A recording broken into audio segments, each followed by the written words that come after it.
In this episode, I am once again joined by Naomi Levine, author, under her birth name of Norma Levine, of multiple books including the Miraculous 16th Karmapa, A Quest for the Hidden Lands, and Chronicles of Love and Death, My Years with the Last Spiritual King of Bhutan.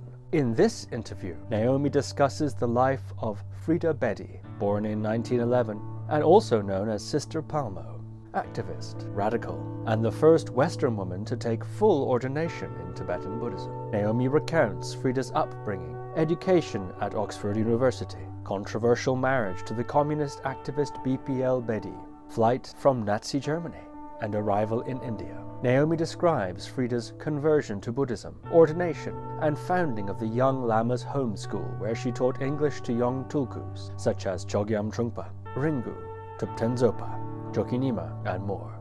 Naomi also discusses Freda's religious practice, the remarkable circumstances of her death, and shares the accounts of Buddhist lamas who ascribe to Freda high spiritual attainments. So without further ado, Naomi Levine. Naomi Levine, welcome back to the podcast. Thank you very much, Steve. Pleasure to be here again. Well, I'm so delighted to be talking with you again. And today we're going to be discussing The Spiritual Odyssey of Freda Bedi, one of your books. Fascinating person. I'm so delighted to be talking about this topic with you today. And, I thought we might begin with your own contact with this story. How was it you became aware of Freda Bedi? What sparked your interest? And how is it you came to write a book about her? Yeah, I was pondering this this morning, and I realized that it had started with the stories that I was collecting about the 16th Karmapa. Right after that book was, I think it was almost finished.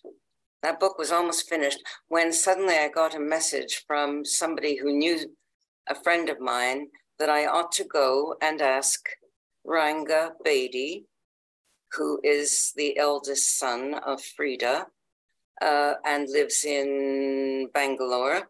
I ought to go and ask him about the 16th Karmapa and if he has something to say, because she thought that there was, a real opening there.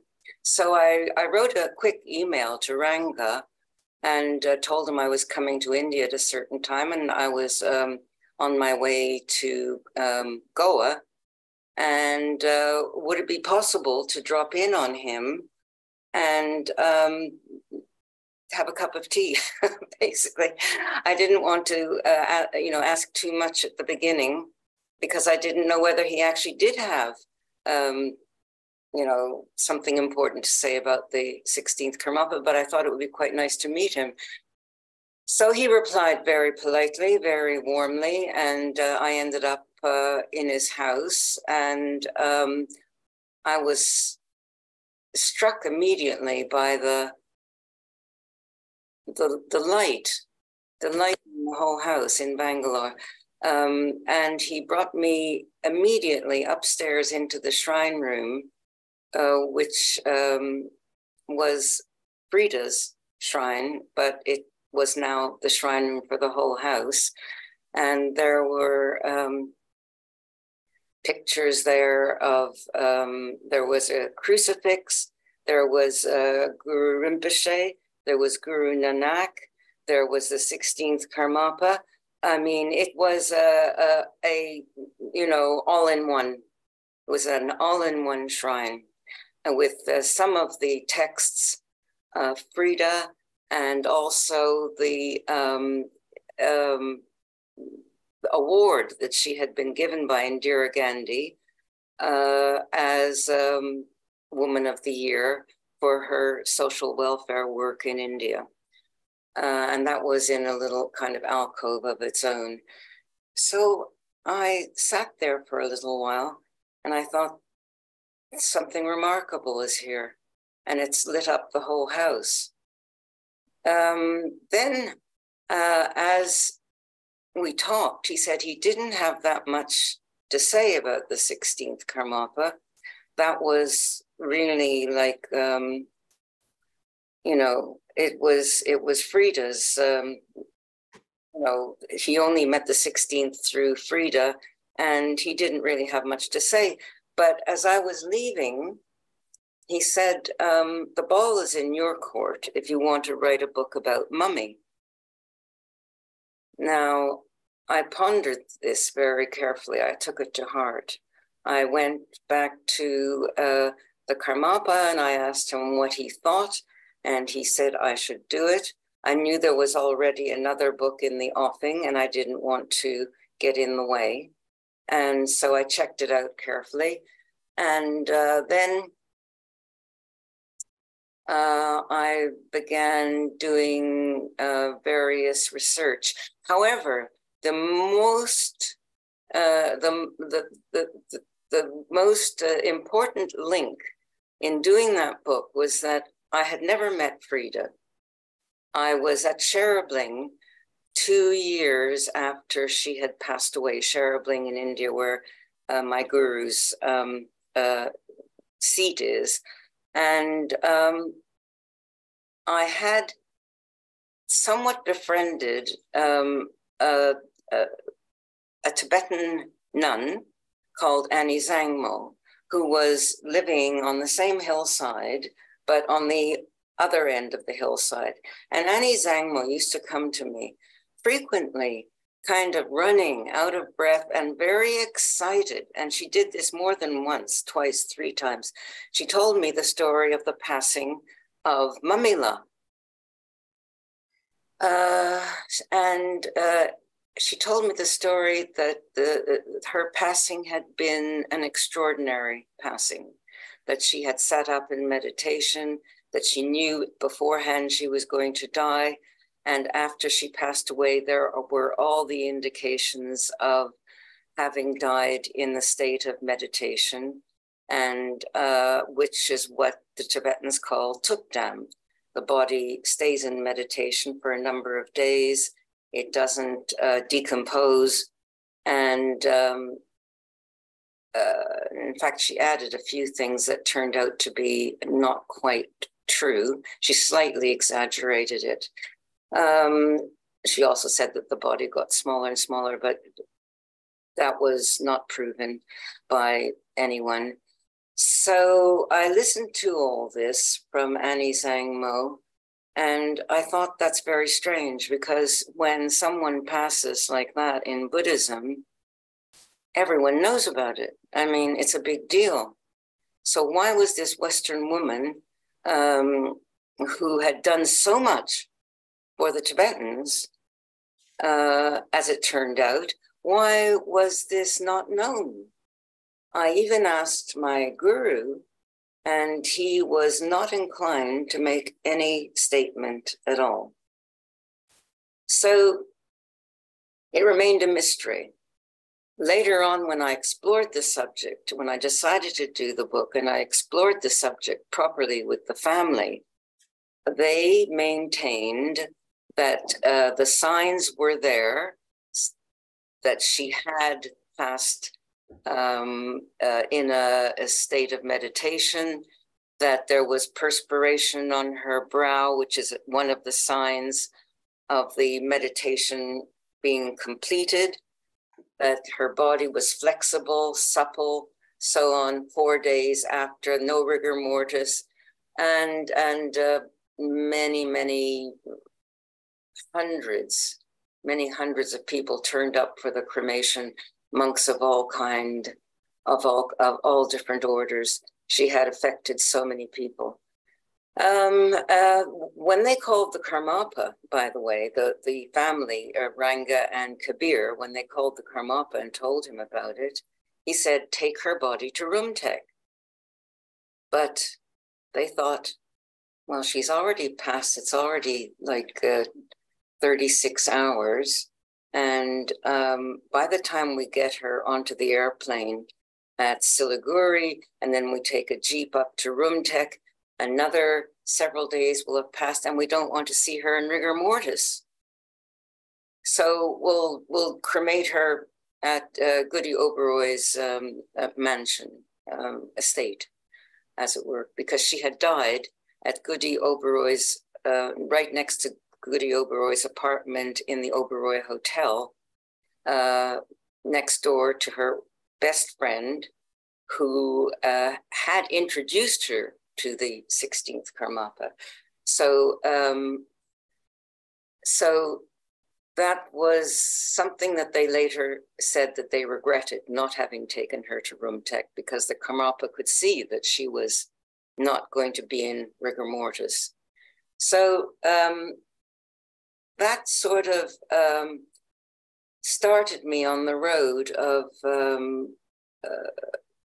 interest, let's say. It's sort of like almost trying to solve a mystery. Why had it not been acknowledged? As I delved into her life, and I don't know if I can give an answer to that question even now, why hadn't it been acknowledged? So when I started delving into her life, I realized that it was a very seminal period that she lived through. It was the rise of Marxist idealism and the rise equally of fascism, the Great Depression, the Second World War, Gandhi's anti-colonialism, Indian independence and partition, the Tibetan diaspora, and the explosion of the 60s counterculture. And she lived through, these were the big events that surrounded her life. And she was in the center of all of them. She was born Freda Hulston, an English lady. She became Freda Bedi, the wife of a communist revolutionary, Indian communist revolutionary, Punjabi actually. And then she became Norma Palmo, who brought literally Tibetan Buddhism. She was the bridge for Tibetan Buddhism to the West. So this was, you know, a very, very important life. Now, to tell you the story in a kind of a microcosmic form, in a condensed way, she was born she was a working class woman. I mean, born into a working class family, let's say. Not, she was not from any sort of like privileged. She had no privileged life at all. She had no contacts, and yet, you know, she managed to get into, I think it was St. Hilda, or was it another college? She managed to get into Oxford.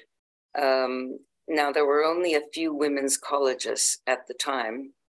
And the reason she got in, the reason she even sat the examinations, is that a friend of hers said, come along and be a support for me because I'm going to sit the exams, you know, but her friend didn't get in, but she got in.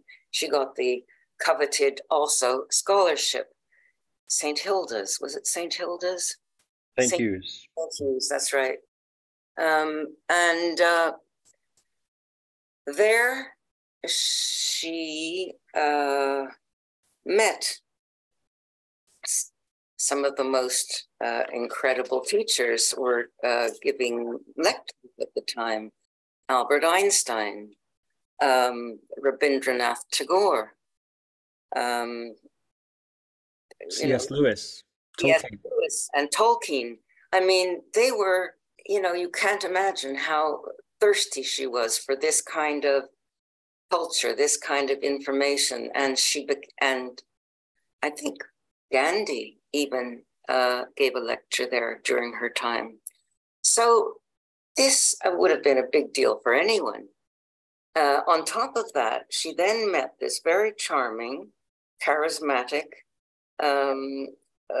Sikh man from an aristocratic Sikh family who was a descendant of Guru Nanak. His family were descendants of Guru Nanak. And they conducted a a very, shall we say, what do you say about something that is, they started to have more than a friendship. They got deeply involved. They became actually soulmates very quickly. They had a lot of interests in common, and he introduced her to a lot of political ways of thinking, and they were translating some of Marxist letters at the British Library. And to be connected with someone like that, and also to have extramarital sex, both those things were considered just, well, almost, it put you outside of society, almost, you know. So they remedied it, or they tried to remedy it by getting married, but nobody seemed to approve of that very much. Her mother didn't approve, but she attended the wedding in a registry office anyway. So they had their time at Oxford, and then they moved on to India to become part of Gandhi's freedom movement. And they both offered themselves for satyagraha, which means that you offer yourself to go to prison. In other words, you offer yourself as an example to be dragged off into prison. I don't know quite how this works. Maybe it's all passive resistance. But anyway, she did offer herself. She did spend only a few months. Her sentence was shortened. They were giving her, I think, longer. They were giving her a year or so, and they shortened it to about 3 months. But she seems to have had a great time there. There was an awful lot of, there were many women Indian women inside the prison, and many of them had been there for killing their husbands. So, you know, they were all married to very elderly men, and she thought perhaps that prison was a better idea than giving your life over to an old man. Anyway, I want to go back a bit because I've left out something that was very important. During the time before she went to Oxford, she was considered a little bit different. You know, she was born into a Christian family. Her mother had Christian values, even though the father had been called off to the First World War and had been killed several months, only a few months before the end of the war. So she was 7 years old when that happened, and that had a great effect on her life because she never knew her father at all. And her mother then thought after that it wasn't worthwhile believing in God, because if God could take away somebody so innocent as her husband, then there was no God. So Freda was given, like, you know, she wasn't given an Orthodox Christian upbringing, but she did meditate. She started meditating very young. She would sit in St. Peter's Chapel in Derby, and what she was looking for was an experience of the divine. She wanted to have a direct experience of the divine. She didn't want religion. Basically, she wanted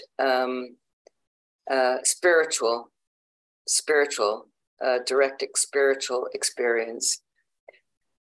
So that made her a bit different. And in another way, she was a very beautiful woman. She was very fashionable. She dressed, you know, she dressed up to the hilt. She was known as the Mona Lisa at Oxford. So there was that side to her as well. You know, she wasn't an academic type of person. She was a hands-on type of person who wanted to get involved in things. So let's take it from India.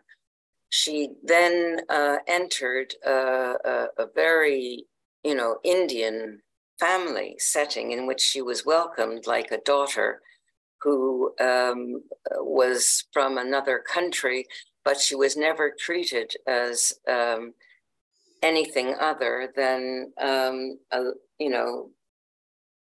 member of the family. There was no distinction between her, and Indians can be very as snobbish as the British when it comes to that sort of thing. So she was embraced totally by the family. Then they started having, I think they already had a child. They already had Rango when they were traveling through Germany. He got by the way, before going to India, he got a scholarship, go to university in Berlin. And while there, they heard that Hitler was becoming the leader of the country. They packed their bags, they got on a train, they went to Geneva, and from there they left to go to India. So this is to give you some idea of the dimensions and the background that they kind of went through. They joined the Satyagraha movement, and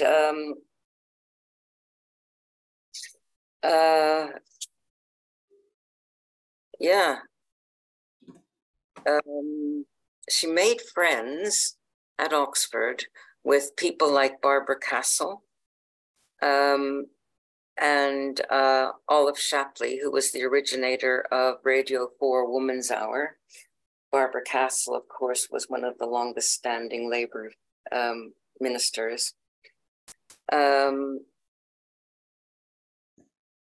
So when I went to interview Kabir, who was still is a very successful Bollywood actor, he said,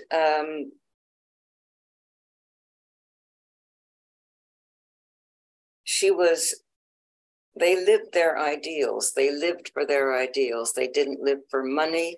They didn't live for anything at all, but they would not compromise their ideals. So they were always very poor.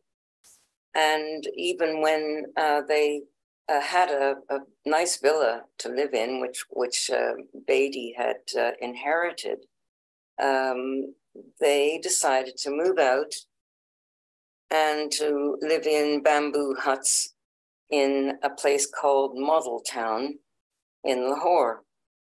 And their living quarters became, as Kabir said, it became a very lefty kind of meeting place for all kinds of people who were interested in the Gandhi movement. So then she became, sometime later, after, yes, there was a crisis that happened sometime later in Kashmir. BPL Bedi, who was really like quite a staunch communist, became more of a social democrat as well. They were aligned with Sheikh Abdullah, who was the first prime minister of Kashmir, and Sheikh Abdullah was trying to get a bit more freedom from the Indian government. Kashmir, each Maharaja during the time of partition could choose whether to align themselves with India or Pakistan. So it was, I think, a Hindu, Hari Singh, I think, who was the Maharaja of, it was, yeah, I think it was certainly Hindu Maharaja who decided to go with India, but then there was a rebellion from the other side, from the Pakistani side, and during which time BPL Bedi, as he was known, because of his command of languages, he was ferrying people from one side to the other. Finally, they fell out. He and Sheikh Abdullah, the first prime minister, fell out because Sheikh Abdullah wanted to get more independence from India, but Bedi said it's never going to work, so don't do it. So at that point, there was no reason to stay in Kashmir. Now, Kabir's memories go back to Kashmir. That's where he was born. And all his memories are quite delightful. But they got out of Kashmir, they moved to Delhi. She became involved in doing social work and saw the effects of the Bengal famine, about which she wrote a book. And then at a certain point, she went, I can't remember what it was that brought her, she went to Burma. Yeah, she became part of a 3-member UN mission to reorganize social services in Burma. And when she entered the Svadgam Pagoda in Rangoon, she encountered the great master Sayadaw U Titthila and got into Vipassana meditation. After that, she had a profound experience of shunyata. Now, it was called a nervous breakdown by her family, but for her, she called it an experience of enlightenment and fell to the ground unconscious. So that was her entry into Buddhism, but she never described it anywhere as a mental breakdown. However, that's the way the family saw it, and that's the way they described it. But she, did go to hospital. She was treated. She left hospital, and she was completely okay. Now, then she served in the Tibetan. The Tibetans were then coming out of Tibet en masse into Assam. And at this point, Nehru was the prime minister of the newborn Indian state, the state of India, and Indira Gandhi was his daughter, of course. So she became very close friends with Indira, and they decided together that she was the best person to deal with the refugee crisis in Assam, because she already had this connection with Buddhism. So she served there for a long time, and she became known because when Kabir went to see her there, he called her Mummy, and they all started to call her Mummy, Mummila, and she became known then as Mummila. So she was mother. She became Mother India to all these Tibetan refugees, and she took each problem seriously. In other words, hands-on. Let's get to the point here. Let's solve this problem, sickness, whatever it was. She was there for them. She nursed them through this whole thing. The other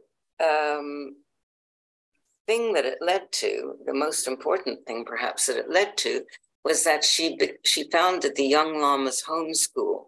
She realized very early on that there was a big difference between Tibetans, one Tibetan and another Tibetan. A Lama was like the intelligentsia of the whole Tibetan system. Usually Tibetans were thought of as peasants in India. They were kind of considered lower caste because they really didn't understand the Tibetan system. But she saw immediately how it worked, and she saw that there were lamas, ordinary, and then there were ordinary people. They were all going to be road builders, road workers, but she said, no, you can't put them all into the same category. And for that reason, she started the Young Lamas Homeschool, where the lamas all the lamas that we probably see as the the older lamas that are still around. Chogyam Trungpa was there, Chimi Rinpoche was there, Akon Rinpoche was there, Atto Rinpoche was there. Lama Zopa was there, Chokyi Nyima. That's right. Lama Zopa was there. Chokyi Nyima. Chokyi Nyima. Chokyi Nyima also. Ringu Tulku. Ringu Tulku, you're right, yes. Yes, they all learned English because she said all they need to do, because they have the background, all they need to do is learn English so they can communicate to Westerners. So she really got into this, and they stayed there. They graduated from there, and then they went, as we know, they went to different parts of Europe and England, and they founded centers. And then after that happened, she tried to convince the Karmapa that he had to go to the West. That was a big job. She worked on him for 2 years. He kept saying, no, there is no Dharma there. So she said, well, you have to go and see it for yourself. Chogyam Trungpa was already there, by the way. And the invitations came from Namgyal Rinpoche, first of all, in Canada, to set the record straight, because it's usually said that it was Chogyam Trungpa who sent the first invitation, but no, it was Lama Namgyal Rinpoche. Chogyam Trungpa then took it over in a way and provided first-class seats for everyone, including a seat for the black hat, a first class for the black hat on the airplane. So finally, she convinced him that she should go and do a bit of investigating before, and plan the whole visit. So she took off. She was met by, was it Chogyam Trungpa or was it someone else? I think it was another woman somebody met her, and she investigated everything. She saw what Chogyam Trungpa was doing. He still missed her momos. She was happy to report, and she cooked for him, and they were just really delighted to see each other again. And then she went back to Karmapa, and she said, I've seen it for myself, and now you really have to go. So they went. They were greeted, I think they landed in New York. They were greeted by Chogyam Trungpa, and, he went all out, absolutely all out, to decorate a stadium in San Francisco for the Black Hat. He had walls covered in brocade for the Karmapa to live in. I mean, no expenses spared. And it went very, very well. So in many ways, she herself turned on people to the Karmapa, but she also turned people on herself. And she became a teacher, and she was teaching Poa. I know that for a fact, that she had been given the transmission for Poa, which is consciousness ejection, by Ayang Rinpoche, who is the Poa specialist. And he had something very, very interesting to say about her. When I asked him about it, I had a meeting with him as part of the book.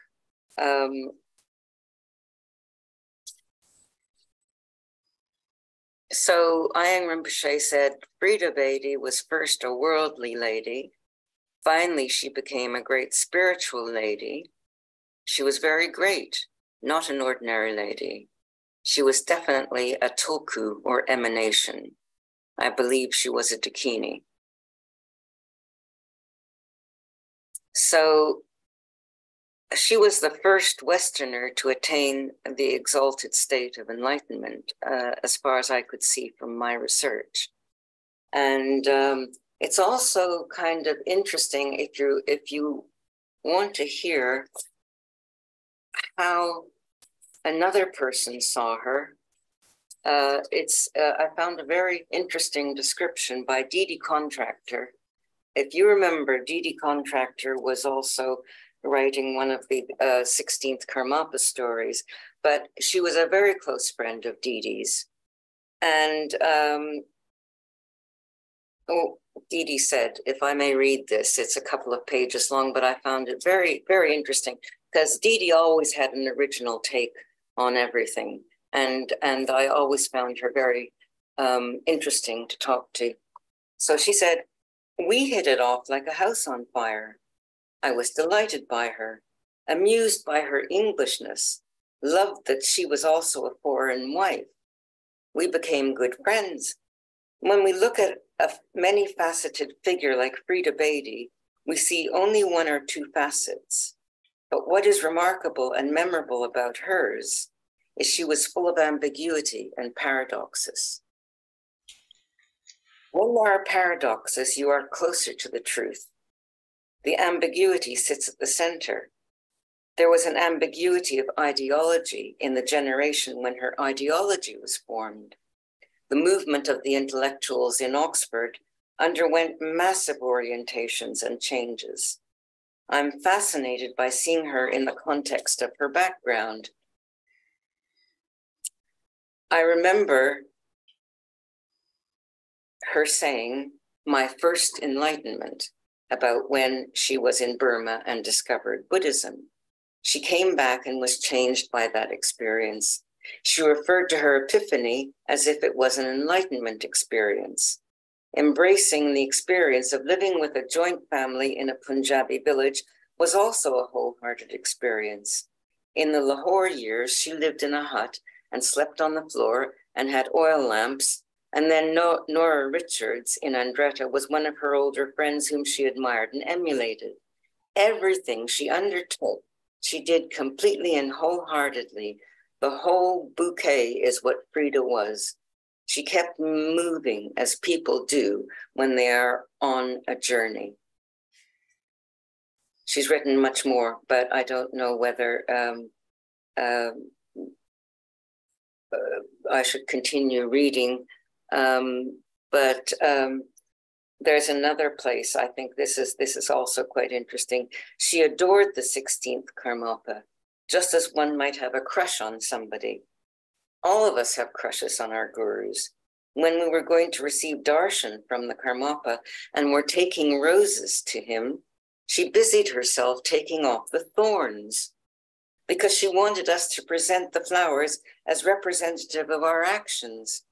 So we were pulling off these thorns, and I was amused by her literal interpretation in picking off the real thorns. She was a great romantic all the way through, ready to believe in any miracle that one brought up, with herself as having a glorious role in it.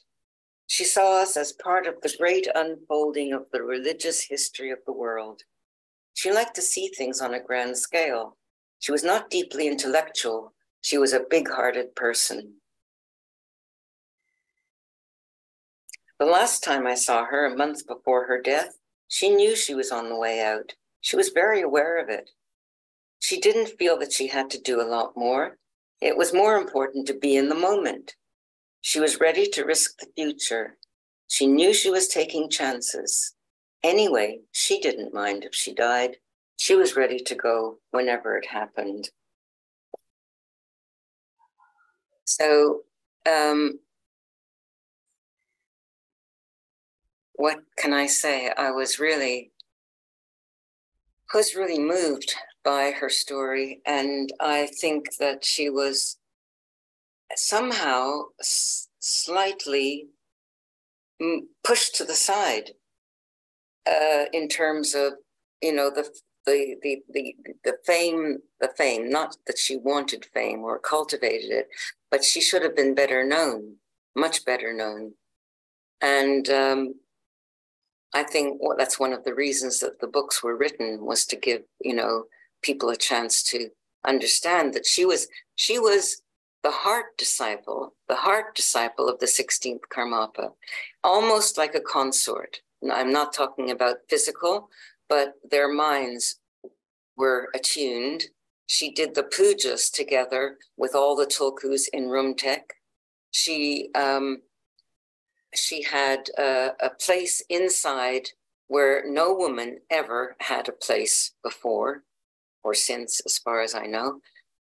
So there is no doubt that the 16th Karmapa regarded her as a very special person.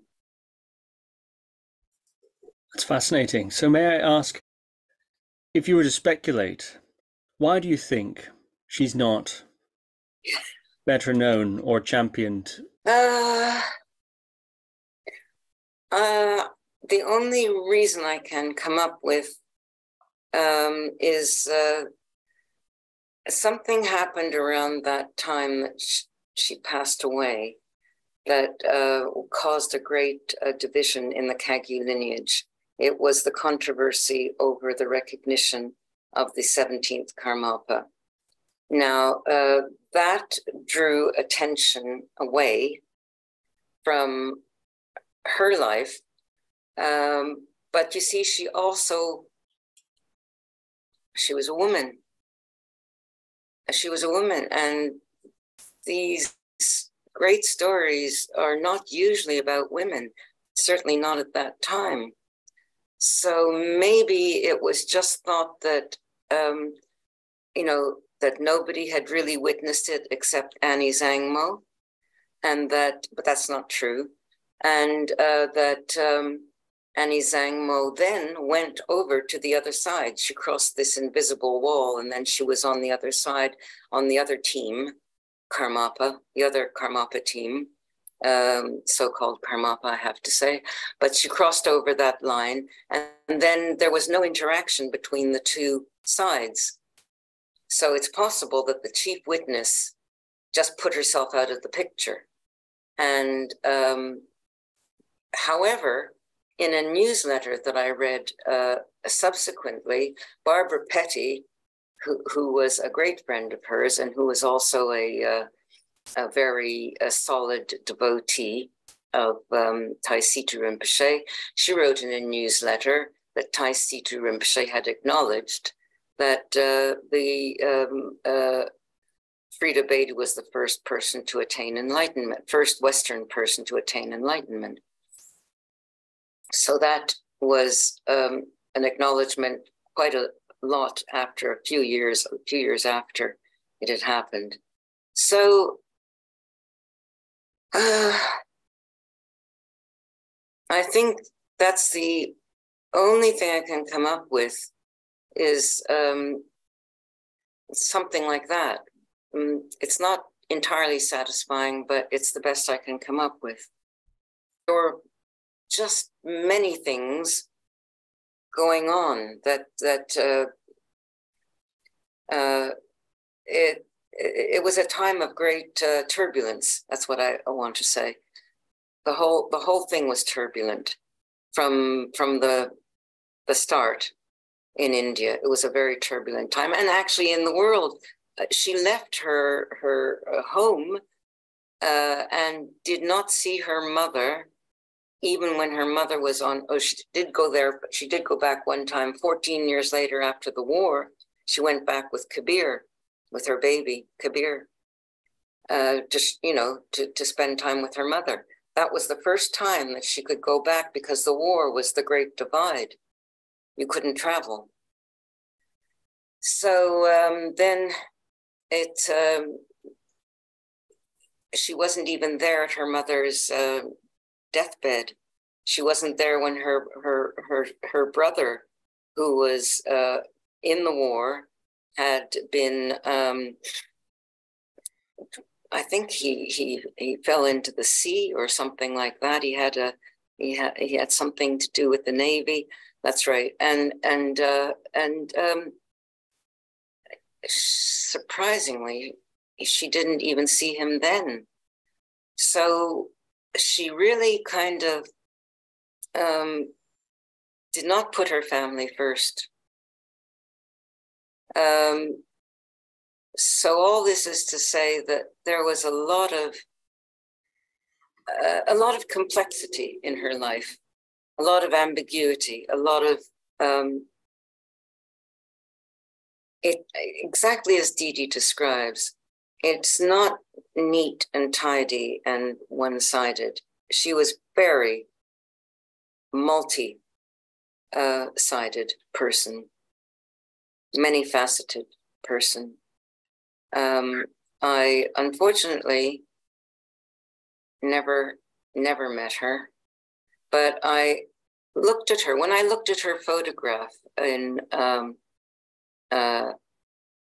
some of the photos I saw of the 16th Karmapa, I thought, here is a mem sab, if I've ever seen one. You know, she was, she just had the air of a very upper class woman. I was utterly surprised to find out that she was working class and came from quite a poor background. But she had modified her accent. By the way, I sent you that recording so you could get a little taste of it. But she had modified her accent until it became like cut glass. She had that air of authority, dignity, and leadership that was also tied up with this very feminine, melodious voice.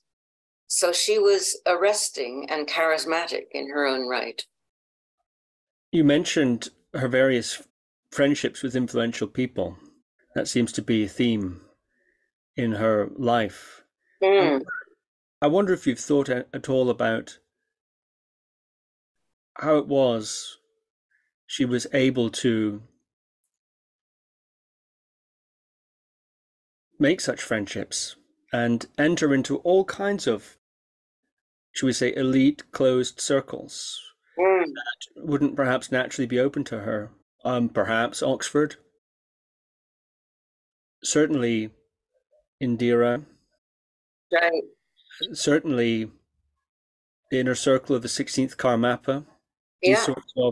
These are, of course, that's a string there of you know, how do you think it was that she was able to access and become part of such closed elite circles that perhaps one wouldn't have assumed she'd be welcomed into? You know, her presentation of herself was the secret, I think. She also had a cut glass accent, a crystal clear English accent, proper accent. Accents are everything, as you know, in this country. And she also was described as Oxford educated, although she had only graduated with a third-class degree, same as Barbara Castle and all the other ladies that she hung out with, because they were too busy doing other things like, you know, investigating contraception, for example, or reading D.H. Lawrence, or, you know, she was doing all these kind of activities that slightly drew her away from the crowd, set her apart from the crowd. And she was kind of a magnificent force in her own right. When she wanted something, she went to the Dalai Lama. She was a very close friend of the Dalai Lama. In fact, at the end, the Dalai Lama came to the Bedi, to Ranga Bedi's household and embraced him.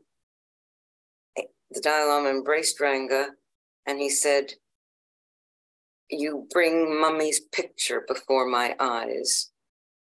And they all wept, including the Dalai Lama. That's how much he loved her. Now, as far as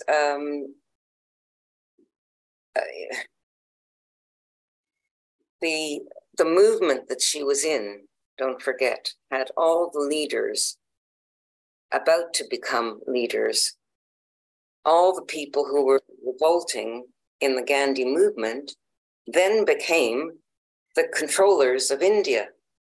So also Nehru. There was also someone called Agapant who introduced her and told her while she's in Sikkim, she must go and see the Karmapa. Certain kinds of people who ended up in the cabinet, they were all in prison with the BPL Bedi, or, you know, one of those, one of the team that was like trying to fix things and were considered very left-wing. So that's how, I think that's how she did it. And then, of course, there was Barbara Castle, who brought her into, well, she made way for Chogyam Trungpa to go to Oxford. So she could pull strings. She could pull strings. She had plenty of strings to pull.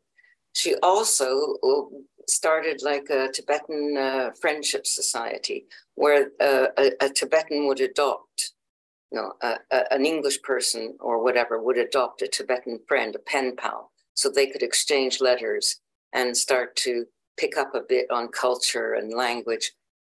And she did all these kind of things, and people sent money, $1, $10, and they were always, she was handwriting thank you notes to everyone. She was, what do you call it? She was micromanaging everything. And it's not surprising that in the end, I think it's also possible, Ayang Rinpoche explained this to me. He said, she could have died of a heart attack sitting in meditation.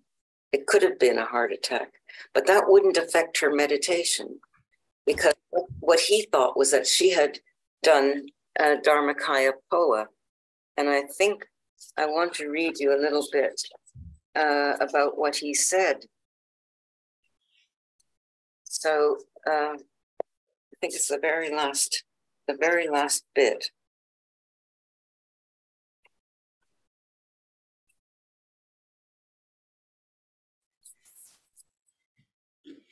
Oh yeah. He describes there are 5 different levels of Poa. I teach on all levels, but who can do which level depends on the practitioner.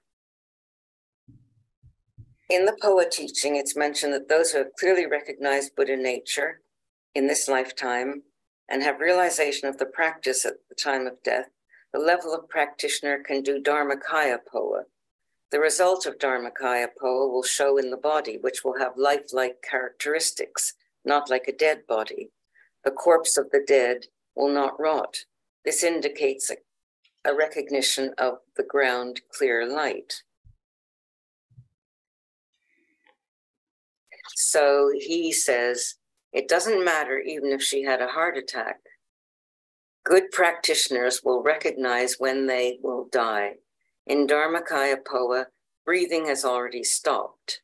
After the outer breathing has stopped, then the inner breathing stops. At that time, they can do Dharmakaya Poa. A heart attack would not make any difference. Thupten is the name for a corpse in which some characteristics of a live body are present. The body is malleable, not stiff. The body does not rot, does not smell. The white sweat that occasionally appears on the brow is nectar, dutsi. The yogi who does Dharmakaya Poa sometimes remains sitting, as she did. In the teachings, these special signs are mentioned. All the signs are that she attained perfect Dharmakaya Poa, the highest level.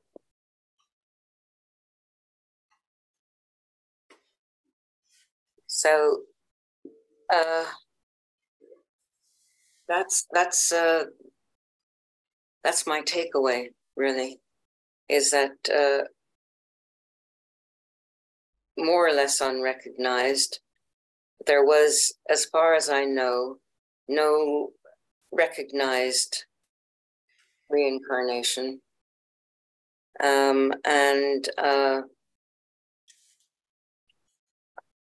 I can't really say more. I'd like to ask a bit about what you discovered in terms of her spiritual practices and the things she was working on.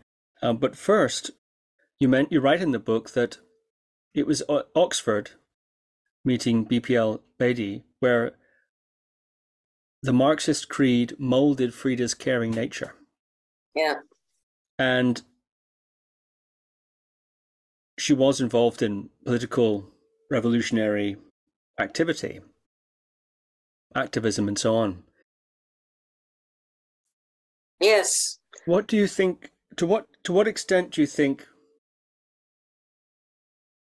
did her Marxism travel with her throughout her whole life? I understand, for example, the Dalai Lama, throughout his life in interviews, has expressed his favoring of Marxism as a political philosophy and has praised it. He said it, in fact, of himself on one occasion, I'm 50% Buddhist, 50% Marxist.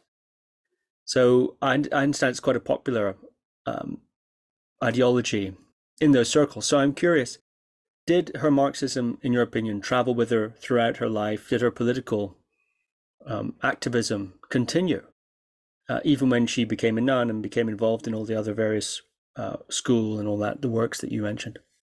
There was at a certain point, they both realized that political activity was not going to resolve anything.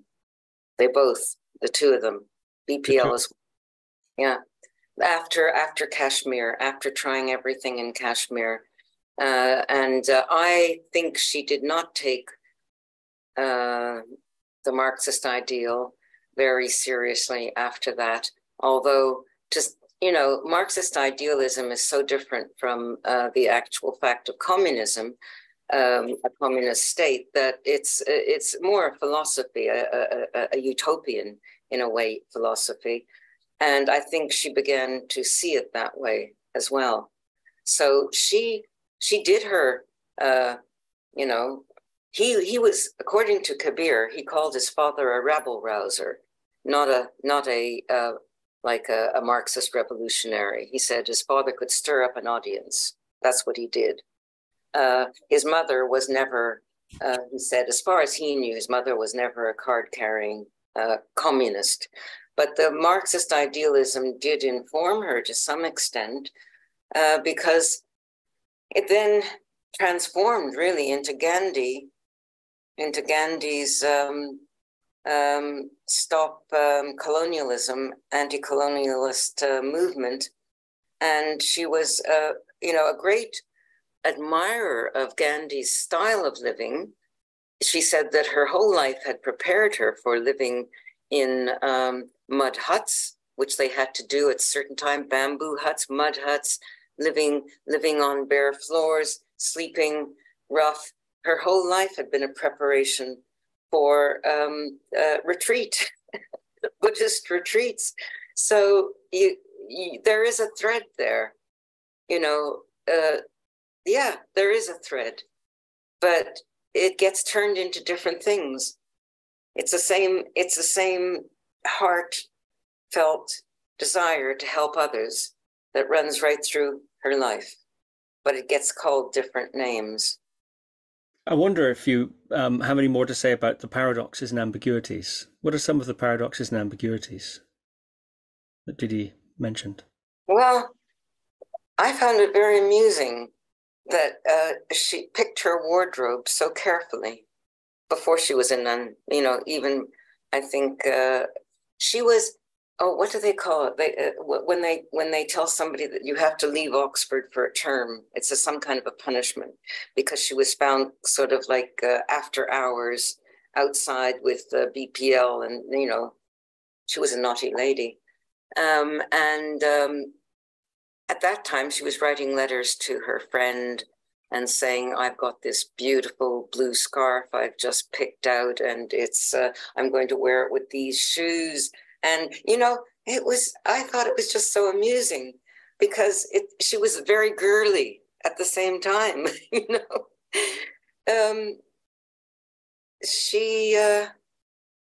I think she really even, well, of course she gave that up when she became Galungma Palmo. But, she sat with her before going to this World Buddhist Conference, where she was an important speaker at that conference, and at that conference is where she passed away in the hotel room, or yeah, it was a day before, something like that. She went to her daughter's bedside in Calcutta. Her daughter Guli was giving birth to a baby. She sat with her daughter for 17 hours because the umbilical cord was wound around its body, and she was praying. So she was mummy all the way through.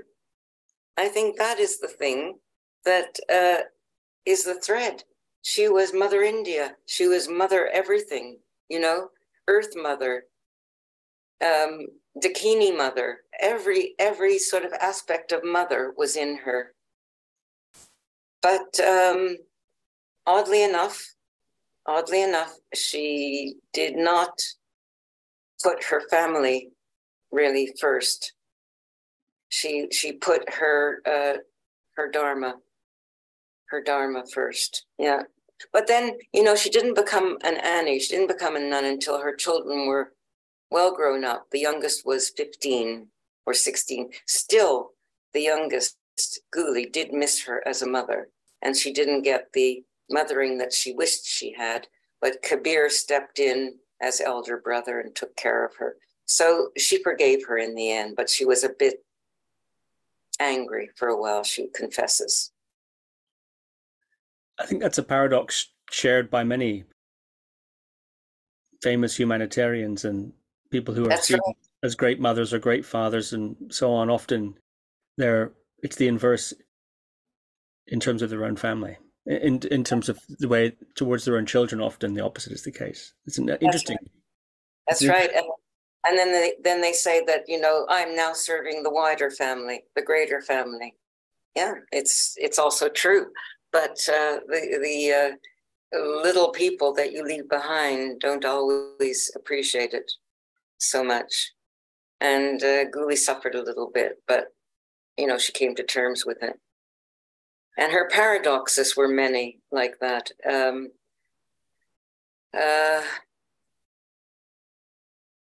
Her friendship with Indira Gandhi was very, very strong. The only person, Ringu Tulkus said this, the only person she was afraid of was Nehru. Because she used to take the children, young lamas, not children, young lamas on bus trips on holidays, and they would go to Delhi, and then they would have tea with, you know, the president of India, and watch films together. And, you know, they were all just delighted with the whole thing. But, and Ringu Tulkus said, but the only person she was ever afraid of was Nehru. Otherwise, she was really fearless. What do you think that is with these sort of the famous great mother humanitarians and so on, the inverse effect in with their own children? What is that, do you think? I think it's a desire to spread the love that you have, that you have reached a certain point in your life where you can give up your family and spread the love outwards and devote yourself to the greater good. Now, in her case, it did not come, I don't think she was very egotistical, so I don't think it came from that. I think it just came from the fact that, you know, she used this expression, you can't tell an apple when to fall from the tree. So it was a natural outgrowth of what she had been doing, and the timing was not up to her. The timing was up to nature, or you could say, it was out of her hands. I mean, the time for her to become an ordained person, she knew that time had come. And also her husband, BPL, who was actually a very well-known womanizer, they had stopped having a sexual relationship after the last child was born, after Guli was born. So they were always close as you know, like she called it like the holly and the ivy. I don't like that expression because I hate ivy and I hate pulling it off. But anyway, it was like they were entwined, you know, they were intertwined, and that never changed. And, you know, when he was a great healer in himself, BPL, and he had his own kind of nervous breakdown, which he didn't call a nervous breakdown, but he also had a full-on experience where he was, he kind of turned to stone. What is it called when you, catatonic? He had a catatonic experience where he just stood there for 8 hours, didn't move, didn't eat anything. And they thought, well, something's wrong, but they didn't, they were smart enough to know that their parents were rather strange. So they just left him alone, and suddenly he came back to life, and he had healing powers, enormous healing powers. People came to him from here, there, and everywhere. And finally, an Italian professor came to him and offered him a place in Italy to start his own healing society. And he became very well known, wrote a lot of books, and he remarried. He married a woman called Antonia, and you know, the picture of Freda and BPL together was never taken off the walls of their house in Italy until Bedi himself died, and then Antonia took it off. So that shows you how strong their connection was. It was not like a usual marriage. They were not usual people, either of them. And I have to say, Kabir is not the usual guy either. I have to say, I was very, very much impressed by his generosity and informality and loving kindness. I was in India doing this book during the time that suddenly whoever it was who was in power at the time, I don't think it was Modi, I'm not sure, but I was doing this book at the time where he withdrew the banknotes. Now I remember it was the same year that Leonard Cohen died, but I don't remember what that year was. But he withdrew the banknotes because there was too many 100 notes in circulation.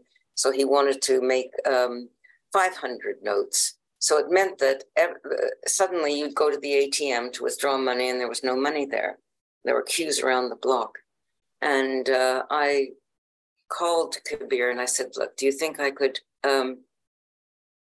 borrow some money from you? Because I can't get anything out of the machine. And he was ready to give it. But in the end, I managed to get money out of the machine. And I told him, look, I don't need it. But he would have given me anything I asked for. So I'm just citing this as a small example of what he's prepared to do. And I think a lot of the things that he does are not even known. He's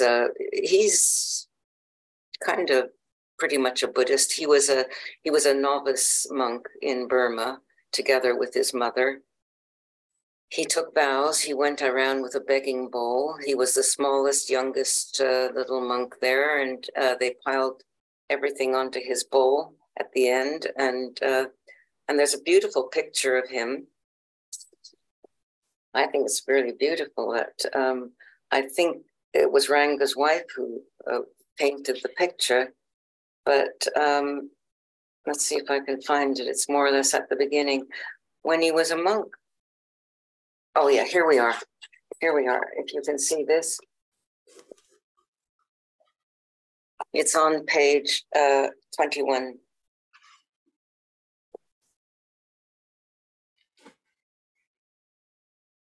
I wonder if we might talk a bit more about her meditation and spiritual training. she went, as you said, to Burma and studied under Mahasi Sayadaw, and evidently had quite a profound experience there. Yeah. And then, we've talked about the 16th Karmapa in the last episode. We talked all about him and his successor, or successors, as some would have it. And one imagines it would be difficult to be in his orbit so much and remain unchanged by it. So I wonder if we were to trace that thread from Burma onwards, is there more to say on yeah. what she accomplished and what she practiced? Do we know more about that? Yeah, what she practiced, of course, with the Burmese gurus that she had was Vipassana. So that's a very, very strong practice. That's a very strong training also in Tibetan Buddhism. But she was considered to have been an advanced practitioner even before she met the 16th Karmapa. That's what Ayeng Rinpoche said. She was an advanced, meditator. So when she came to Tibetan Buddhism, she was really ready for it. And there's no doubt that she practiced Vajrayogini, which is one of the main deity practices. And of course, as I had mentioned, Poa. And in Tibetan Buddhism, there's such a host of practices, but I didn't find out. I went to her house while I was doing the research. Her house in Andretta. I also went to Tulukpur Nunnery, which she started, and looked around. There were some texts there. I'm sure she was every day, the Karmapa would do the Mahakala Puja, and she would sit there with the monks doing Mahakala. So I think she always said that you have to get it direct. You have to get it directly, the transmission. You have to be in the presence of the guru to receive the transmission. And that was the most important thing. Devotion was the most important thing to the guru. So she was really, really mature, a mature practitioner practicing Tibetan Buddhist Dharma in that line. And she, no doubt, she was really ready for it. Most people these days, of course, are not, don't have that foundation, but she actually, meditation is another thing that ran right through her life. From the time that she was Christian, she was always looking for a direct experience of God, so that's not the usual thing for a young girl sitting in a church in Derby before going to school, sitting there for an hour every day and trying to become one of the Christian saints with a direct experience, That runs right through her life. She never stopped meditating. She said it helped her creative flow, so meditation ran through her life. In a sense, you could say bodhicitta ran through her life, the desire to help others. Motherliness. She also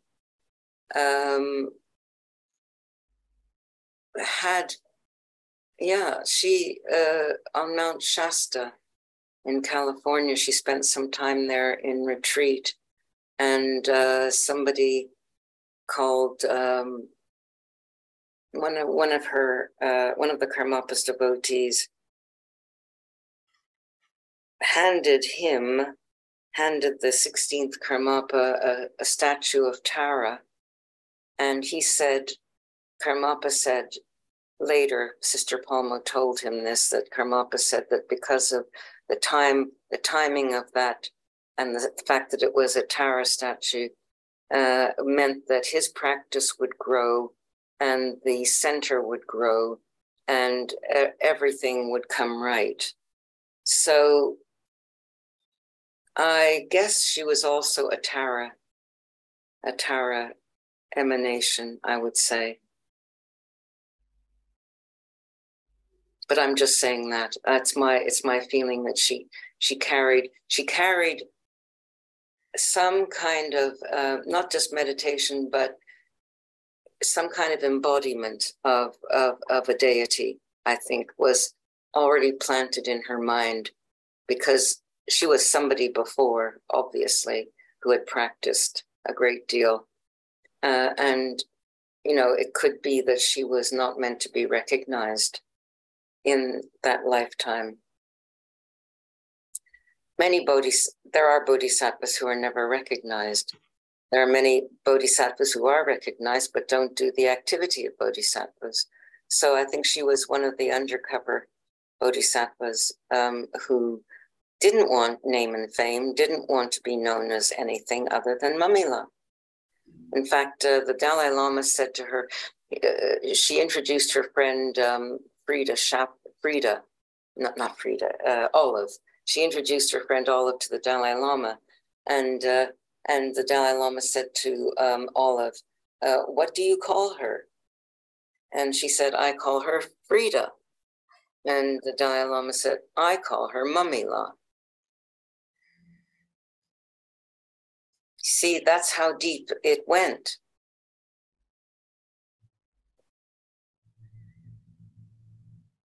She made it. And I'm very honored to have been able to enter her life in that way. I still have that photograph on my wall of the cover of the book, because I thought it was so beautiful. I can see it behind you, in fact. Can you see it? Oh, that's good. That's good. It's one of my preferred wall hangings. It's I gave a talk at the Buddhist Society, and they framed the picture, and then they gave it to me. I've given quite a few talks on the book, and I must say, hearing her voice is what I played out as well. So you might want to integrate that into the program in some way. I would love to do that. Is it possible, do you think, to put this in the program? Do we have the right permissions? You have permission from me. And I was given, I was given that by Olive's son, Nick Salt. That's another story, actually.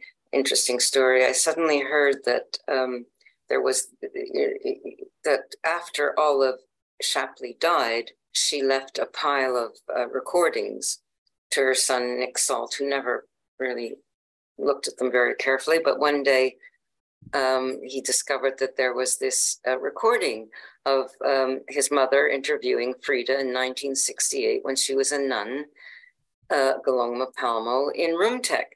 And there was this beautiful, she would have remembered Freda as this beautiful Mona Lisa.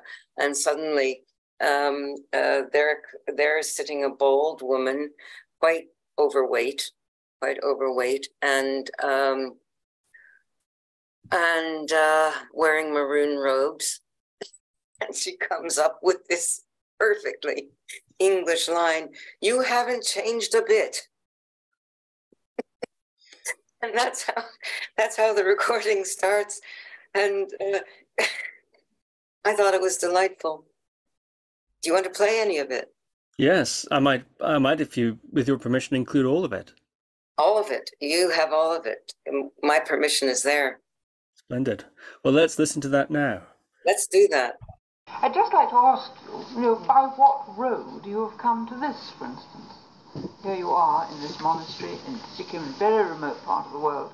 Now, what has brought you here? You mean, what is my life story? Where I was born, son? Well, I was born in Derbyshire, in Derby. And funnily enough, in a place called Monk Street. And after that, I lived in the countryside near Derby. Of course, now it must be suburb of Derby, a place called Little Over. And I had a very pleasant country childhood. Went to the secondary school in Derby. And then to Oxford. And while I was at Oxford, that I broke away from what might be called my Christian background. Of course, what brings you to a life of meditation, life of Buddhist nun, life in a monastery is a deep thing. It's something that goes on for years and years and years, and it doesn't come quickly. And as I was telling you this morning, I think it was rather like a subterranean stream that went on underground all the time I was leading a very active life, which finally emerged. And at that point, I realized that that was the mainstream. And most important, Sorry, just to go back for a moment. How strong was your Christian background as a girl? My father was a deeply religious man. He was killed in the First World War when I was quite a child. And I was sent to church and Sunday school as a child. I don't think my mother had any strong religious feeling much herself, but she had a feeling that she should bring up her children in a good Christian way, and she sent us to church, and I was always interested in, especially in the Old Testament, as a child. And when I went to teenage, age of about 14, I was confirmed in the Church of England, and I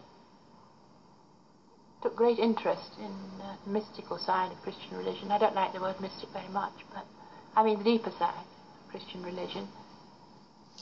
And I think my first interest in meditation began from that, because I read the lives, the founders of the Anglo-Catholic movement, Cardinal Newman and others, and Catholic saints, the two St. Teresas. And I felt that this was something that I must find out more about, and that this busy life of a girl going to school and doing all kinds of schoolwork and studying for examinations, it used to trouble me a lot. And I felt I needed peace. And I used to go to the church in the early morning every day before going to school for about an hour and sit there quietly, which I suppose is not a usual thing to do. And I never told anybody I was doing it either, but I used to do it. Anyway, when I got to Oxford,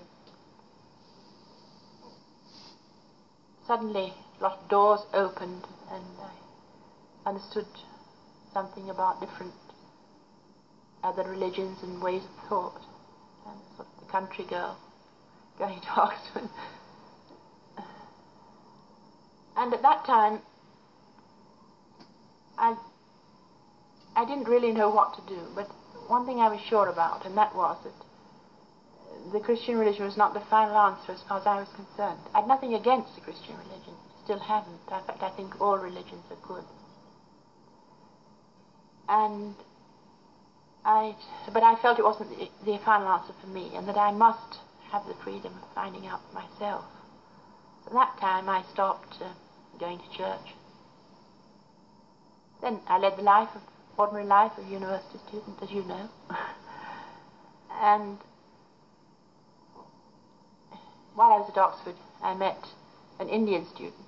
I felt very interested in everything connected with India. This is a natural interest. Of course, as a Buddhist, I think it may be something to do with my samskara, as we call them, or the thought formations coming from former lives. That's how we explain these inclinations. And then I got married shortly after taking my degree and came to India about a year later. That was in 1934. And when I reached India, although I should have felt strange being in a strange country, I felt very much at home. And I loved India from the moment I put my foot on Indian soil. It's been a real home to me. Not that I didn't love it, and I did love it.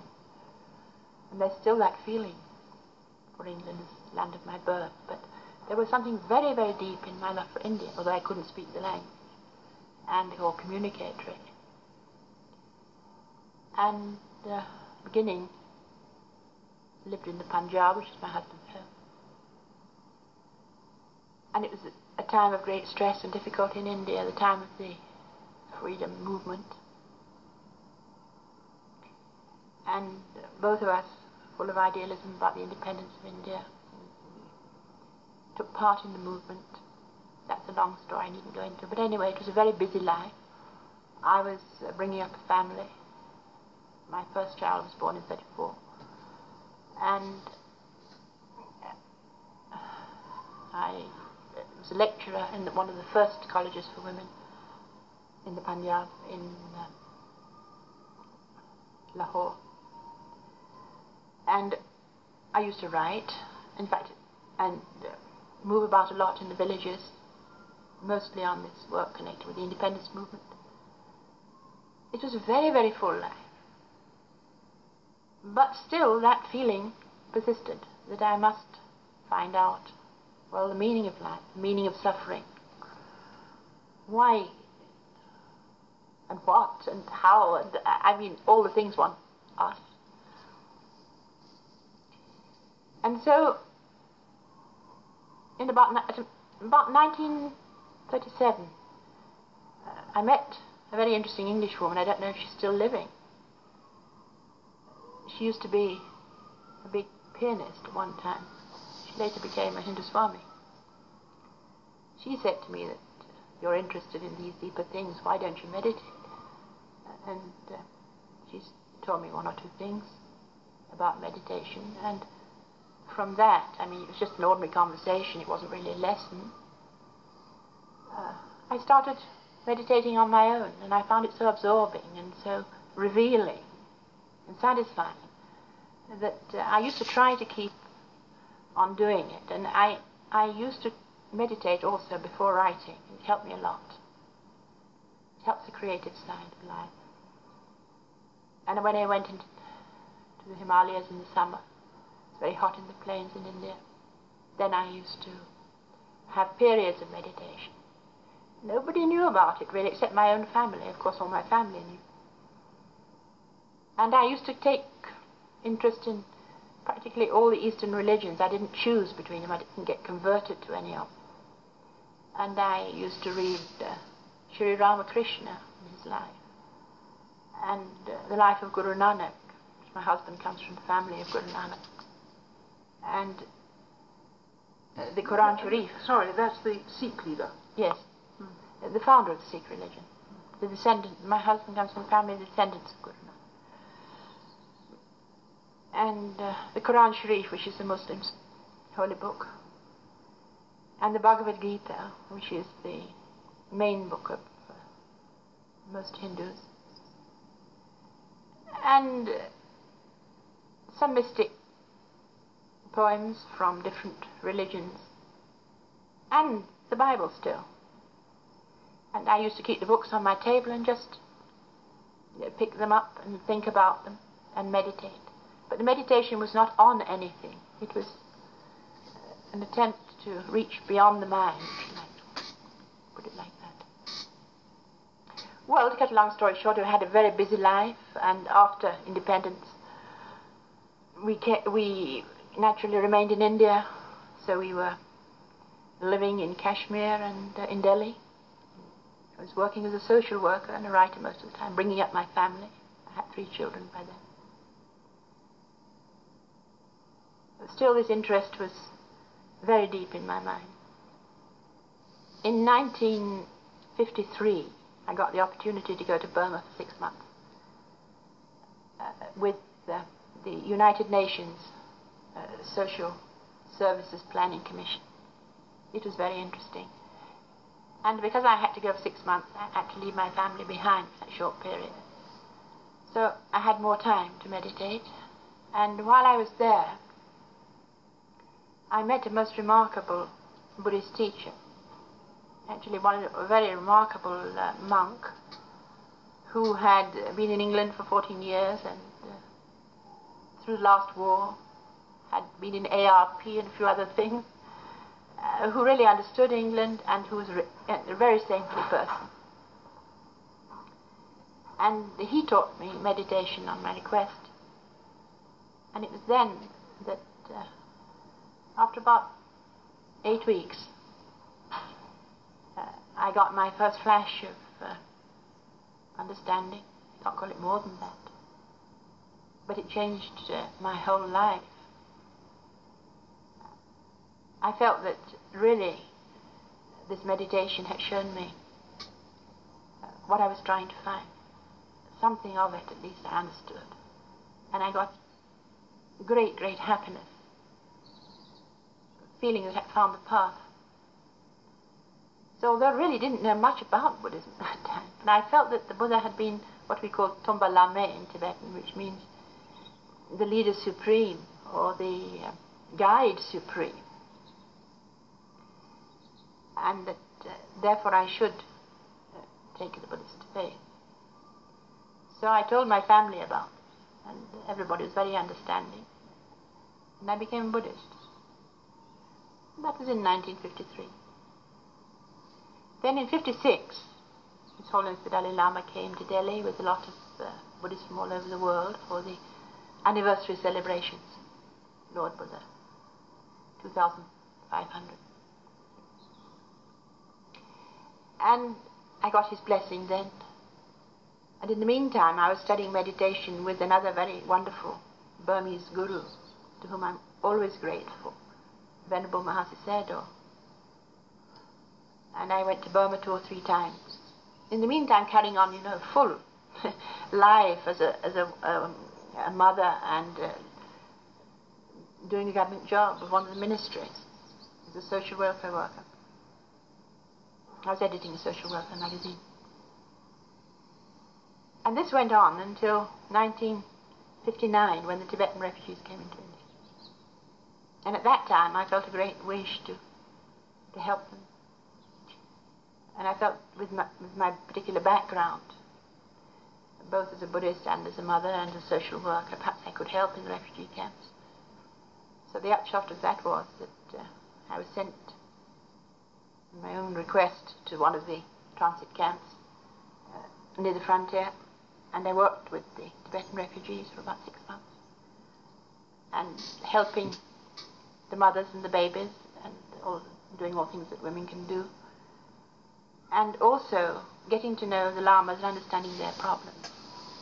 So many lamas. I think the percentage must have been about 1/4 of the total refugees must have been lamas. And nobody quite knew what to do with them. They couldn't understand why they couldn't do the ordinary sort of work.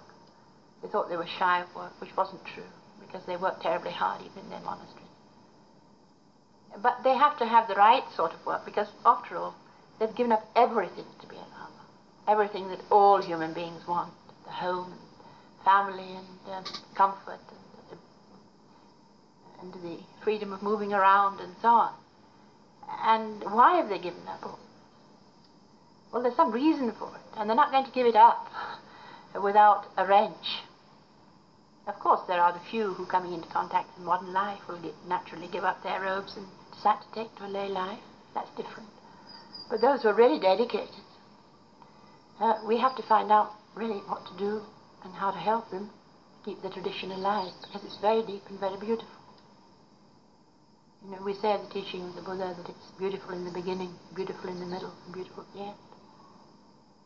And it is the way across the ocean of suffering of the world.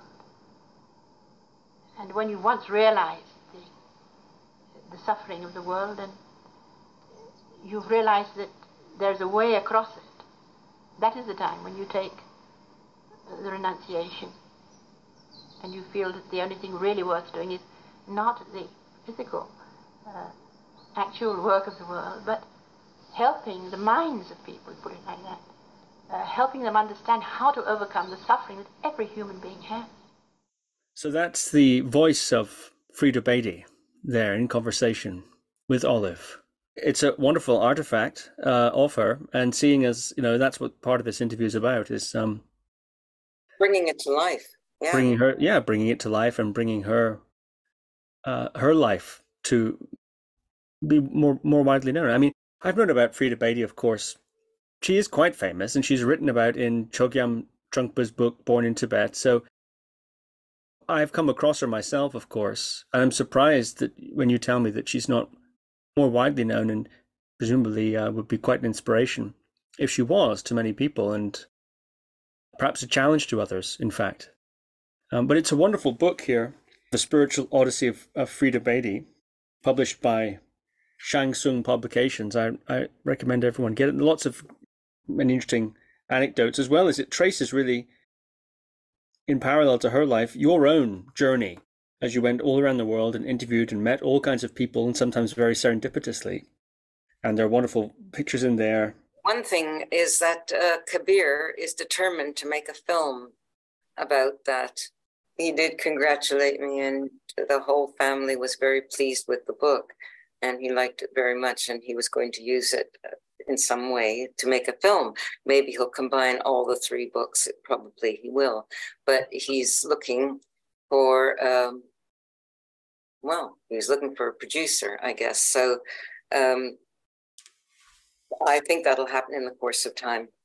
I think we're coming now towards the end of our time, and I'm wondering, as you reflect on Freda Bedi and your own journey into her life, represented by this book, The Spiritual Odyssey of Freda Bedi, what are your thoughts now? It's been, we were discussing before that you'd gone through the book again in preparation for our discussion, and had been struck by certain aspects of it and certain aspects of Freda's life.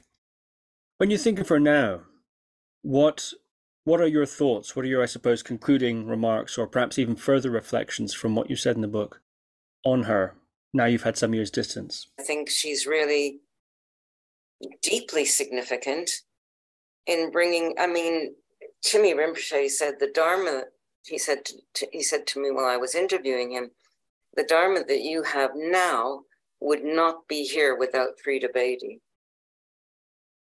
So I have more and more admiration for what she did. And I really do like people who do things without fanfare. There was no social media, of course, there wasn't, but there was no kind of, there was no greed in her. Not at all. She was an outstanding example of a workaday bodhisattva who kept it really. She kept her samaya, truly, and I have great admiration for her. And for all the family. The family was wonderful to me. They opened up the archives. They did everything. Let me take photographs, put me up in their beautiful house. I have, so it was a really, really enriching experience, for which I'm really grateful. Well, thank you very much for joining me today to discuss the life of Freda Bedi and your book, The Spiritual Odyssey of Freda Bedi. I hope very much that film is made, and perhaps this interview can contribute a little bit to her being more widely known also. So, Naomi Levine, thank you very much. Pleasure. Thank you for listening to another Guru Viking podcast. For more interviews like these, as well as articles, videos, and guided meditations, visit www.guruviking.com.